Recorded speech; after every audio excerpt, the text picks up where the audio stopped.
here we have yet another conic section. For this lesson, we'll be talking about an ellipse. So when we talk about an ellipse, basically it's an oval, an egg shape, a racetrack, however you want to think about it, that's what we're looking at. So when we look at an ellipse, we're going to start out with one that has a center at the origin. So it's going to have a center just like a circle has a center. And some of them kind of look like a center, or kind of look like a circle, because they're basically round,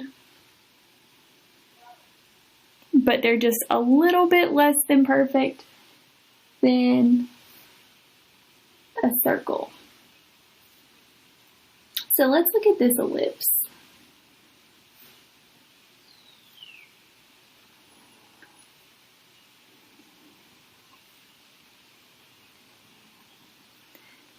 So there's the basic shape. Again, not perfect.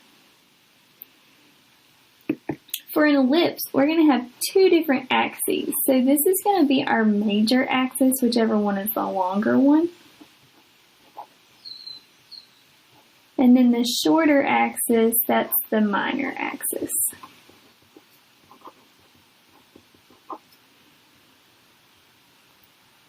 So depending on the way it's set up, we'll have a major axis and a major axis. This is our center.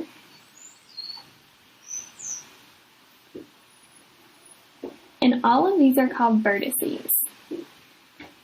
And just like a parabola, we're going to have two focus points on this one. So instead of one, we're going to have two. And they're always found on the major axis.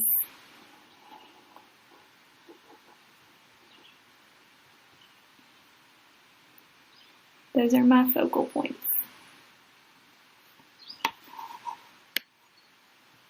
So let's look, this is my general formula for an ellipse.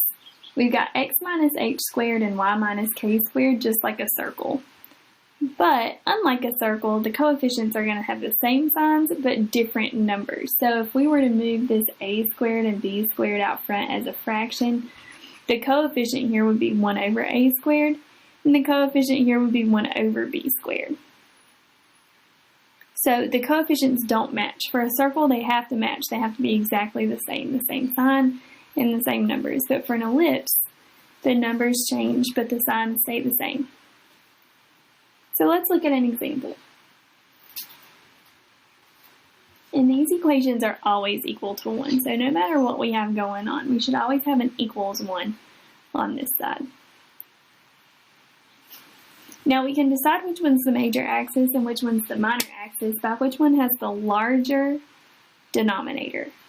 So notice that 25 is bigger than 16. So the y-axis is going to be my major axis, and the x-axis is going to be the minor axis.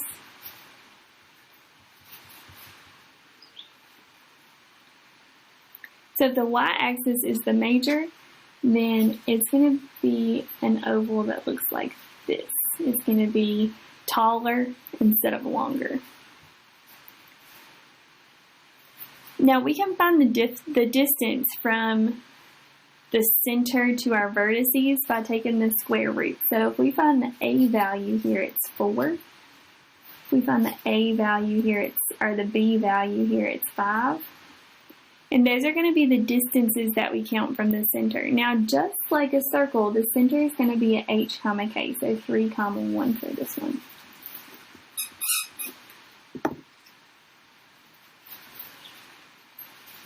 So if we're sketching this out, make sure I have enough room.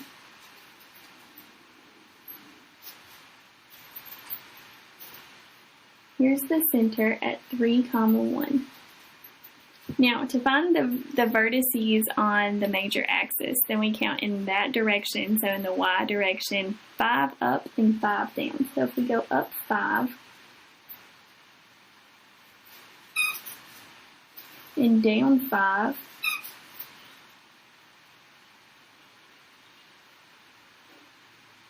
there's our vertices, and we can find those ordered pairs. We can either just add and subtract 5, or we can count up and count down. But these are going to be at 3, 6 and 3, -4. Now to find the minor axis vertices, we count 4 to the left and right. So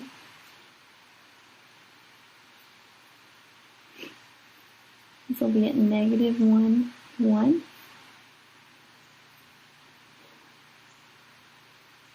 This will be at 7, 1. So notice when we draw out this ellipse,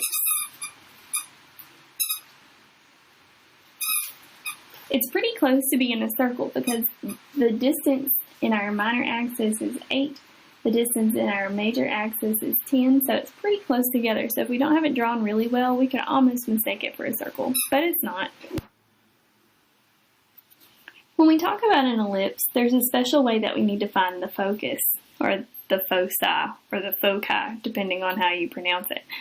There is no c value in our equation when we set it up, but c is going to be the distance from the center to each of our focus points.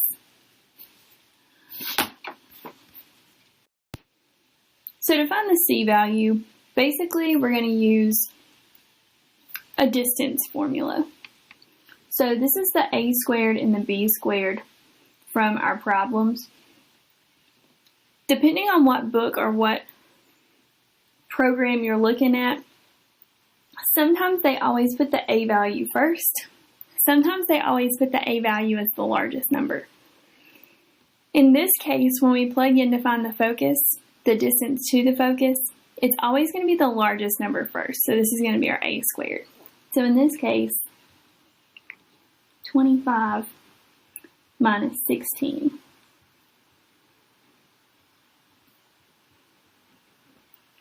So that gives us 3. That's the distance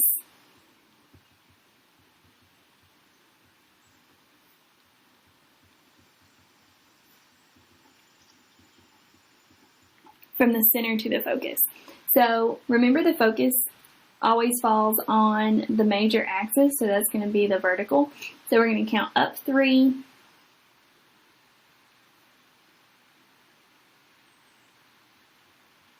and down 3, and those are our focus values.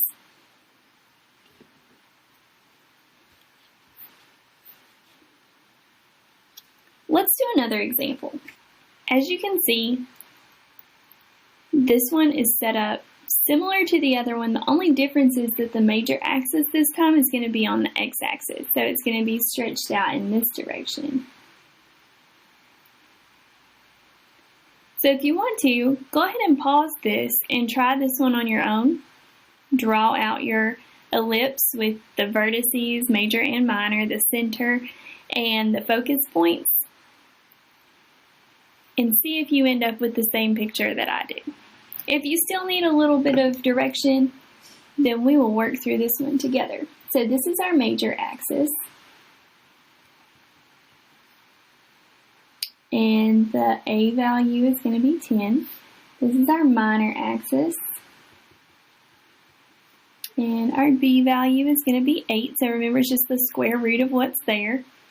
The center for this one is going to be at -3, +4. And remember, to find the focus, we've got to use that distance. So we're going to do c is equal to the square root of a squared minus b squared. This one's going to be 100 minus 64.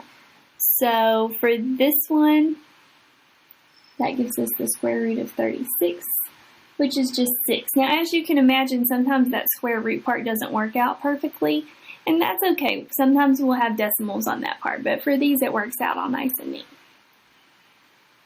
So let's sketch this one out.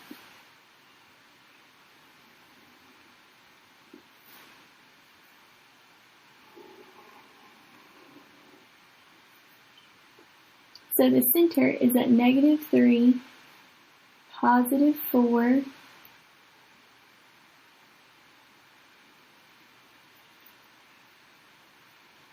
the major vertices, which are going to be on the x-axis, are going to be 10 to the right and 10 to the left. Now, it's always going to be at the y value of 4 because it's going to be horizontal.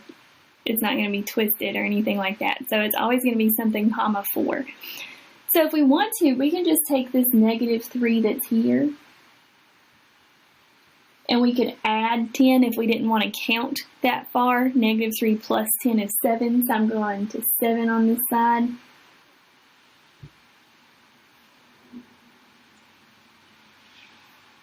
(7, 4).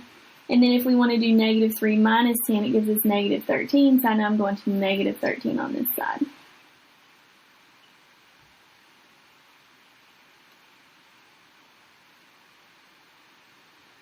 So this is -13, 4. On the minor axis, I'm counting up and down 8 from where we are, so it's going to stay that -3. If we want to, we can do 4 plus 8 to get 12, so I know I'm going up to 12.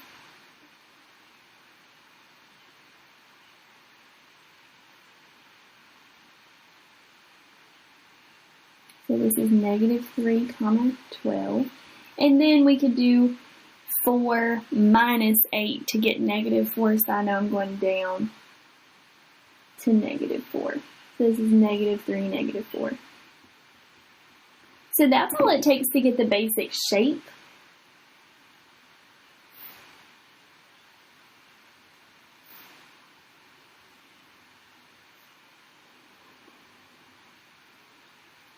And then the other thing we always want to find is the focus. So again, it's going to be on this horizontal axis because that's our major axis.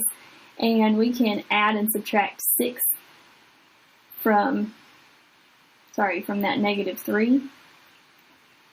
And that 4 is going to stay the same. So we're going to do -3 plus 6. So we're going to have a point at 3, 4. And then -3 minus 6 is -9.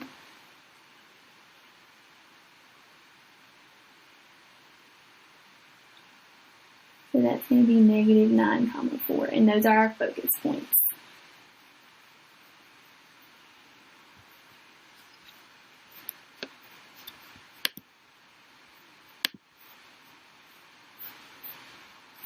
Okay, so let's do one that's a little bit more challenging. I'm going to go ahead and get a new piece of paper just to make sure that it all fits.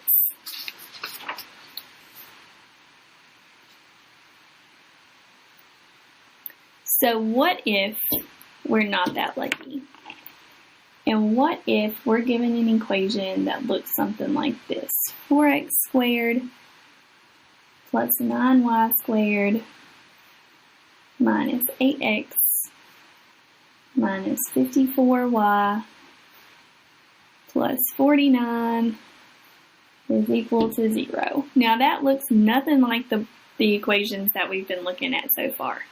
We're going to have to change it. We're going to have to make it into that general form that we can use to find all of our vertices and foci and center, and we can sketch it. To do that, we're going to have to complete the square again. Now, before we blindly go in and start completing the square, we need to make sure that we're actually dealing with an ellipse first. So the thing that we have to look at is the squared terms. Notice this is a positive 4x squared and a positive 9y squared. Same sign, both are positive, but different numbers. So if they were both the same sign and the same number, we would have a circle. But since we have the same sign and different numbers, it's an ellipse. So let's group all of our pieces together and complete the square just like we did in one of the previous lessons.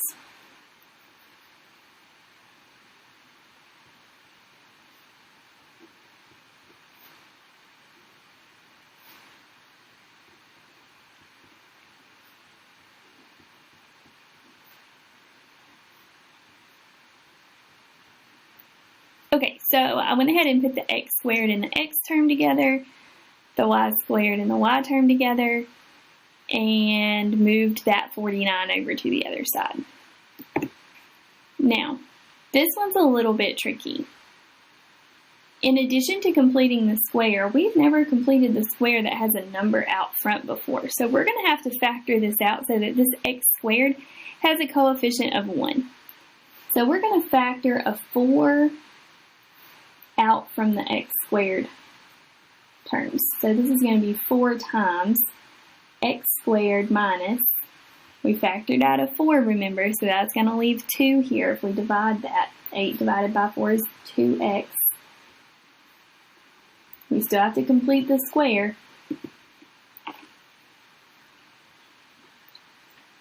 For this one we have to divide by 9. We're going to factor out a 9 for this part. So we're left with y squared. Negative 54 divided by 9 leaves me with a negative 6.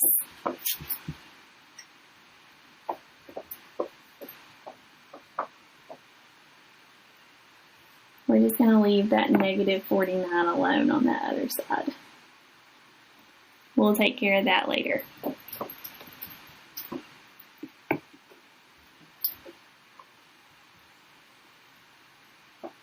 So let's complete the square. Remember, it's always half of the middle term squared. So negative 2 divided by 2 is negative 1, and when we square it, we're going to be adding 1. Now be really careful because we didn't just add 1. If we distribute that 4 back out, what we really did was added 4. So when we put it on the other side to balance it out, we have to put plus 4, not plus 1. Let's do the y terms. Half of negative 6 is negative 3. And when we square it, we get plus 9. But we didn't just add 9. We added 9 times 9. So we have to plus 81 on this side to really keep it balanced. So make sure you're really careful with those coefficient parts. That's going to change things a little bit. Okay, so let's factor like we usually do. That leaves us with 4 times, and remember it's called completing the square because this is going to be squared. It's half of that middle term. X minus 1 squared is the factored form of that. Plus 9, and when we factor this part, it's going to be y. Half of negative 6 is negative 3, so y minus 3 squared, that's that factored form. And then on the other side, if we go ahead and combine all of those numbers, we're going to end up with equals to 36.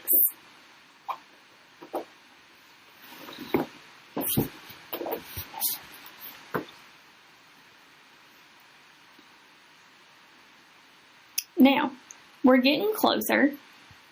I see that I have an HK, but on all of the equations we've looked at before, they were fractions and they were equal to 1. So in order to make this equal to 1, I have to divide everything here by 36.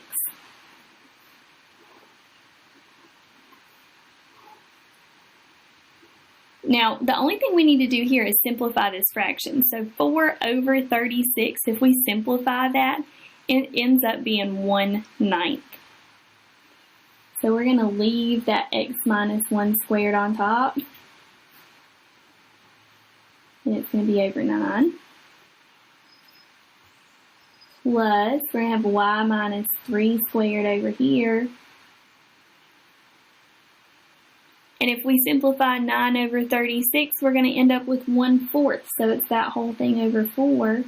And 36 over itself is just 1. So it took all of that work for me to get to the point where I can actually do the problem. So this is where our problem started on that last page. If we can set it up neatly, then we can find all of the pieces and we can sketch it. So the center is at 1, 3. This is our major axis with a distance of 3. This is our minor axis with a distance of 2. And And to find the focus distance, remember it's a squared minus b squared, always the largest one first, so 9 minus 4. Now for this one, that gives me a square root of 5. Now, I don't know about you, but I don't have square root of 5 as a little tick mark on my coordinate plane. If we estimate this, or approximate it, it'll be about 2.2. So we can estimate that, we can just get really close, and that's okay.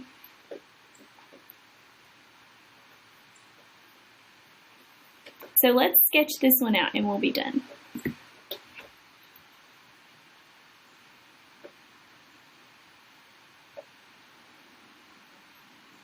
So remember the center is at 3.